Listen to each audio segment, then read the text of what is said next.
hapon sir, kanang naway pangutana ba? Unsay naka-impluwensya nimo nga magsugod og panigarilyo? Ako, manigarilyohay man ko pero nakaunsa ko sa mga barkada, natakdan ko ba kay tungod gusto na ulipay-lipay niya. Na-curious ko kung unsay lasa sa sigarilyo. Mo tong nanigarilyo jud ko niya. Mo daw. Kaning second question sir kaning unsa ang reaction sa imong pamilya ug sa mga amigo sa diha nagsugod kag panigarilyo? Ang pamilya, nasuko sila sa kawa kay sugod ko sigarilyo.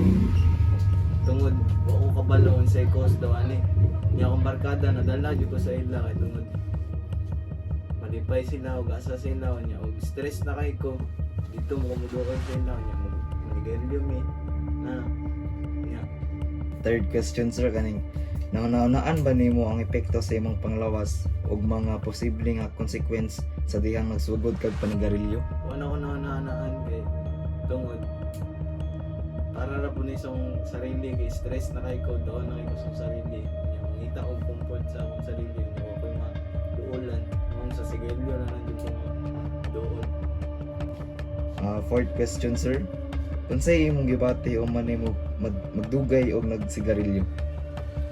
Ang gibate sa sigarilyo una ni diri jud ko malipay niya ipadaan na ako sa kanang mga stress na ko na daw niya manigarilyo ko niya tagadlaw niya malipay jud ko tagadlaw makasigarilyo ko tulo inana niya akong gibate sa sigarilyo ubuhon ko niya ug muundang og panigarilyo pud mga isa ka bulan kaliturahon pud ko mo ra niya sa Last question sir, anong unsa imong gibuhat karon aron malikayan ang pag-undang sa sigarilyo?